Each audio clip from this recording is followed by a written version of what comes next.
What's going on, guys? I'm back and I've got a different topic for you today. I was just hanging out here. It's actually Sunday and I thought of this on the way to my workout because this is a technique that I use.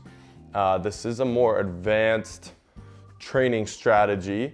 I know a lot of the content I have on the channel is more basic. It's directed more towards beginner level of individual. And that's because I am just starting the channel, so I want to make sure that it's accessible to as many people as possible. That being said, I've been in the game for a little while, and of course I've got knowledge, experience, done lots of research on advanced training techniques and advanced methods, whether it be nutrition and stuff like that. So that being said, before we start, I want you guys to go ahead and click the subscribe button, all right? Because if you don't, you're gonna miss out on some serious gains. Okay, that probably doesn't look really like gains, but I mean, trust me, all right? I can get you there. I'll help you out. Subscribe to the channel and learn all you can. If this video helps you out, then by all means, go ahead and hit the like button and we'll jump into the video. So today's topic is what's called RPE-based training. I'm gonna try to make this video a little bit shorter. I tend to rant on a little bit and I feel like maybe I'm not getting my point across all the time. As I start ranting. So just to jump right in, RPE stands for rate of perceived exertion. All right, now there's a couple different scales. I'm gonna post them on the screen right here. The one that you'll see here is the, I believe it's Borg's rate of perceived exertion scale, and it starts at 6 and it goes up to 20. Okay, now when you're at an RPE of 6, as you see, that means that you're not exerting yourself at all. And then as you go up a couple points, each couple points you're moving from, very light, to hard, very hard, and then 20s being maximal effort. Now, another RPE-based scale is I'm not sure what it's called, but it's the regular 1 to 10 RPE-based scale. Again, I'll throw that up on the screen. But the one I want to talk to you today is one that was developed partially by a man named Eric Helms, who's very widely known in the fitness industry. He's written a couple books that I've read and have learned so much from. So I'm gonna go ahead and link the study and the research and the article he's made on this RPE scale down below. That's where I'm gonna be getting the information that I'm explaining to you in this video. So if you want some more in-depth stuff on that, go ahead and click the link down below. All right, now, basically what it is an RPE scale 1 to 10, all right? This is an advanced training principle. And the reason why is because beginners, it's very hard for them to measure or gauge how many reps they have left in a specific set.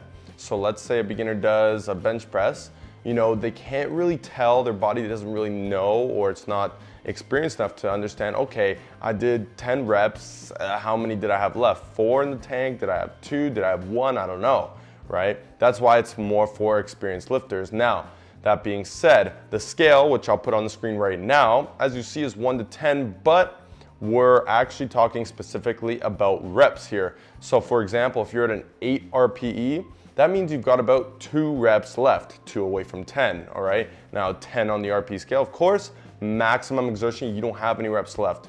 There's 0.5s in between. So for example, a 9.5 means you had about half a rep left. Now that really comes in handy with very minor details and little nuances within a training regimen that I'm not gonna cover today. But for the sake of today's video and for the sake of your understanding, basically why this scale is important as an advanced trainer is because it's very hard to go in the gym every single time having a set, you're supposed to hit 10 reps of this one because you hit 9 last time. Let's say it's a squat. I hit 4 by 9, I wanna hit 4 by 10. It's very hard to stay so consistent with that from a day-to-day perspective as an advanced trainee, because if your nutrition was off just by this much the day prior, it could throw off your whole workout the next day. So you might not be feeling too good either. Some days you're a little bit more sore than others. So it all depends on the circumstance you're in. And because of that, a lot of advanced trainers, myself included, we like to use RPE-based training at times.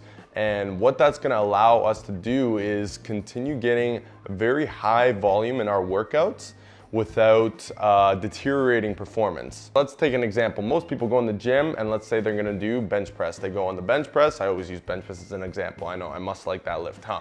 So you go and you do a bench press.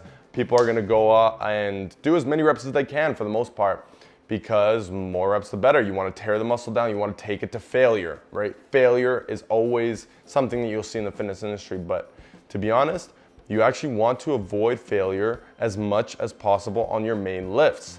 For example, if you do a bench press and you do 225 and you max out at 10 reps, absolute max, you barely even got that last rep or you needed a spot for it, every subsequent set, your performance will automatically decrease. You have taxed the nervous system to the point where the volume for the rest of the workout has been impacting negatively, all right? Now, let's say you go on the bench press and next set, and since you grinded out that last one, now you can only do 6 reps, let's say, because you took a toll.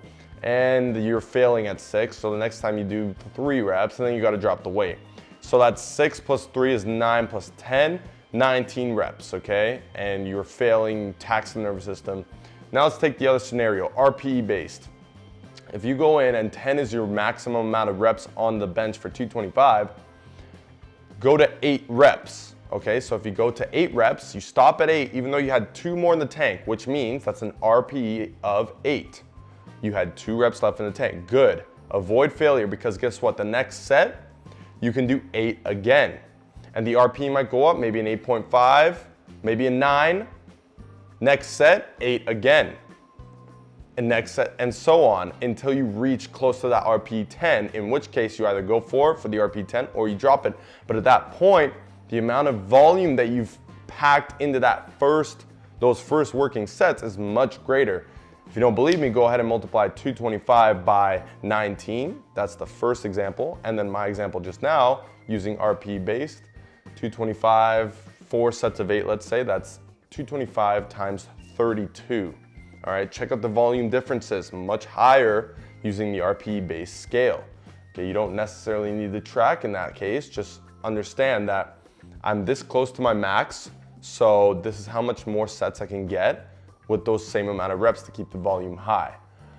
That's essentially what RPE base is. So very good for instinctive training. That's what it is essentially, is it's instinctive training. And I personally do it quite a bit, especially on days that I don't feel or it doesn't work out timing wise, the circumstances the night before, my nutrition on that day. So many variables come into play where I understand I'm going RPE based for this workout, for this exercise, for this set, for this rep, and go from there. Again, something that usually only experienced and advanced lifters can implement effectively. Other than that, you should be able to see progression as a beginner or intermediate, simply tracking your weights and increasing pretty much every single workout is the goal. All right, I hope that helped. Anybody else out there that maybe has reached a plateau or has trouble hitting PRs every single time they're in the gym, that's just the way it goes. That's part of the game. You're gonna stagger sometimes, you know, but RPE Scale is a good way to ensure that you continue progressing even through those somewhat bad days. All right, turns out this video was longer than I wanted it to be, but hey, it is what it is. I hope it helped, and if it did, go ahead and give it a thumbs up. Thank you all so much for watching. For all my lifters out there, let's make those gains. Everybody else, subscribe to the channel as well for all your fitness related content right here. All right, I'll see you guys in the next video. Enjoy the rest of your day. I'm out.